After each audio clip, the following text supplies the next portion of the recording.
কর্মসংস্থানের জন্য বিভিন্ন সরকারি দপ্তর এবং সরকার নিয়ন্ত্রিত সংস্থাগুলিতে 5 লক্ষ চাকরির ব্যবস্থা করা হবে। 1,50,000-এরও বেশি civic volunteer, village police, sir 1,50,000-এরও বেশি civic volunteer, village police, green police ইত্যাদি আইন শৃঙ্খলা বজায় রাখতে পুলিশকে সাহায্য করতে গুরুত্বপূর্ণ ভূমিকা পালন করছে। আমি আনন্দের সঙ্গে জানাচ্ছি যে এদের মাসিক পারিশ্রমিক আরো 1,000 টাকা বৃদ্ধি করা হবে। রাজ্য পুলিশে এদের যুক্ত হওয়ার কোটাও 10% থেকে বাড়িয়ে 20% করার প্রস্তাব করছি। আমি এই খাতে 180 কোটি টাকা বরাদ্দ করার প্রস্তাব করছি। আমি আনন্দের সঙ্গে জানাচ্ছি যে বর্তমান নির্দেশিকা অনুযায়ী civic volunteer, village police, green police ইত্যাদি সমেত যে সমস্ত কন্ট্রাকচুয়াল কর্মীরা অবসরকালীন সুবিধা হিসাবে 2 লক্ষ টাকা অথবা 3 লক্ষ টাকা পাওয়ার যোগ্য, তাদের এককালীন অবসরকালীন সুবিধা বাড়িয়ে 5 লক্ষ টাকা করার প্রস্তাব করছি। আমি এই খাতে 100 কোটি টাকা বরাদ্দ করার প্রস্তাব করছি। আমি আনন্দের সঙ্গে ঘোষণা করছি যে কন্ট্রাকচুয়াল গ্রুপ ডি ও গ্রুপ সি কর্মচারীদের মাসিক পারিশ্রমিক যথাক্রমে 3,000 টাকা ও 3,500 টাকা করে বৃদ্ধি করা হলো। এর ফলে 50,000 কর্মী উপকৃত হবেন।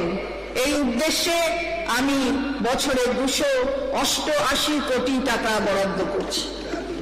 আমি আনন্দের সঙ্গে ঘোষণা করছি যে 2020 সালে যে সমস্ত বিভিন্ন শ্রেণীর আইটি কর্মীকে সরকারি নিয়ন্ত্রণে আনা হয়েছে তাদের পারিশ্রমিকও ক্যাটেগরি অনুযায়ী বাড়ানো হলো।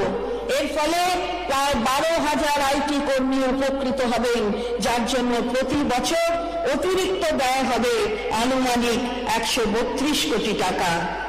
আপনারা জেনে খুশি হবেন যে Olympic, Asian games, Commonwealth games এবং সকল জাতীয় আন্তর্জাতিক গেমস অ্যান্ড স্পোর্টস চ্যাম্পিয়নশিপে সকল সোনা, রূপা ও ব্রোঞ্জ মেডেল জয়ীদের মেডেলের শ্রেণী ও শিক্ষাগত যোগ্যতা অনুযায়ী পুলিশ প্রতিষ্ঠানে ডেপুটি সুপারিনটেন্ডেন্টের পদ পর্যন্ত এবং অন্যান্য সরকারি দপ্তরে সরকারি চাকরির সুযোগ দেওয়া হবে।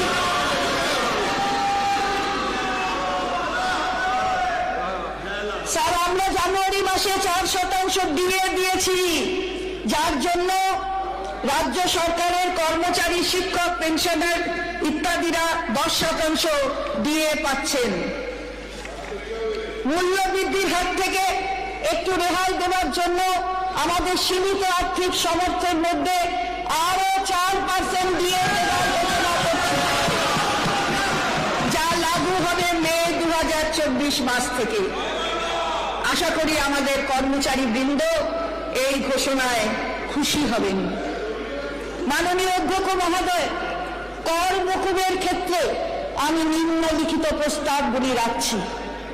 আমি আনন্দের সঙ্গে ঘোষণা করছি যে মোটর ভেহিকল অ্যাক্টে কর আদায় আরো সংহত করতে রেজিস্টার্ড গাড়ির ক্ষেত্রে কম হারে লাইফ টাইম ট্যাক্স ও ছোট প্যাসেঞ্জার গাড়ির ক্ষেত্রে অপেক্ষাকৃত কম হারে ট্যাক্স লাগু করার প্রস্তাব রাখছি।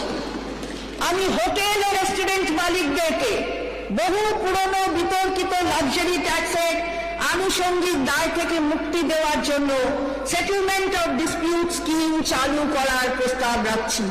এই স্কিমের মাধ্যমে শুধুমাত্র বকেয়া ট্যাক্স আদায় করা হবে এবং ট্যাক্সের উপর পেনাল্টি ও ইন্টারেস্টে সম্পূর্ণ ছাড় দেওয়া হবে।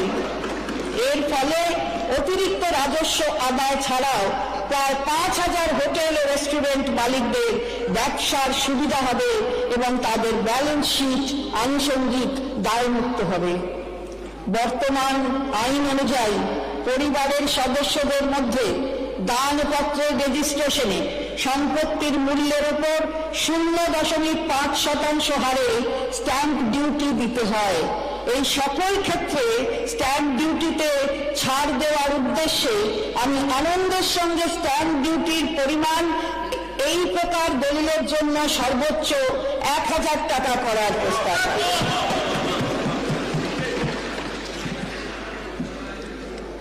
মাননীয় অধ্যক্ষ মহোদয়, মাননীয় সদস্যগণ, আপনারা অবগত আছেন যে নির্দিষ্ট পরিকল্পনা এবং তথ্য প্রযুক্তি ভিত্তিক প্রশাসনিক কর্মসূচির সহায়তায় সেগুলির সফল রূপায়ণের মাধ্যমে রাজ্যবাসীকে ক্রমাগত উন্নততর সামাজিক এবং আর্থিক পরিষেবা দেওয়ার জন্য রাজ্য সরকারের নিরলস প্রচেষ্টা দেশ ও দশের অকুণ্ঠ প্রশংসা কুড়িয়েছে। কেন্দ্রীয় সরকারের ক্রমবর্ধমান অনৈতিক আর্থিক বঞ্চনা এবং রাজ্যের নিজস্ব আর্থিক ক্ষমতার মধ্যে রাজ্য সরকার বিশেষভাবে সমাজের অনগ্রসর শ্রেণীর উন্নয়ন, নারীর ক্ষমতায়ন এবং শিশু কল্যাণের প্রয়োজনীয় প্রকল্পগুলি অগ্রাধিকারের ভিত্তিতে স্বচ্ছতার সঙ্গে কার্যকরী করে সমাজের দুর্বলতম শ্রেণীর জীবন এবং জীবিকার নিরাপত্তার অঙ্গীকার সুচারুরূপে পালন করে চলেছে। একই সাথে রাজ্যে স্থায়ী এবং উন্নত পরিকাঠামো গড়ে তোলার লক্ষ্যে রাজ্য সরকার নিজের এবং বিভিন্ন আন্তর্জাতিক সংস্থার আর্থিক সহায়তায় দীর্ঘমেয়াদী পরিকাঠামো উন্নয়ন নীতি বাস্তবায়িত করেছে। স্যার, আমি মাননীয় সদস্যগণের সামনে আগামী 2024-25 অর্থবর্ষের জন্য 3,66,116 কোটি টাকা, স্যার আবার বলছি 3,66,116 কোটি টাকা নিট বাজেট বরাদ্দের প্রস্তাব করছি। স্যার, বাংলার সাধারণ মানুষের আশা আকাঙ্ক্ষার এবং নূতন নূতন স্বপ্ন পূরণে মাননীয় মুখ্যমন্ত্রী রচিত একটি কবিতার কয়েকটি পংক্তিতে তারই প্রতিফলন আমরা দেখতে পাই। ভেঙে ফেলো বাঁধন ও বাধা বিঘ্ন, ব্যর্থ হতাশাকে করব ছিন্ন, এগিয়ে চলো সব বিশ্বপানে, জয় করে নাও সব সত্য সাধনে, উদ্ভাসিত হোক তব প্রাণের জ্যোতি, ভুলে যাও গ্লানি আনো কাজের গতি, নতুন আবাহনে নতুন চিন্তনে আরাধনা হোক তব গীত বিতানে, অগ্নিবীণার সব দহন দানে পবিত্র হোক তব আনন্দ নিকেতনে, উদ্বেলিত হোক তব নব জাগরণ, ধরণীর ধুলিতে ওড়াও বিজয় কেতন, তোমরাই পারবে, তোমরা ছাত্র যৌবন, নবান্নকে আসুক ধন ধান্য প্লাবন।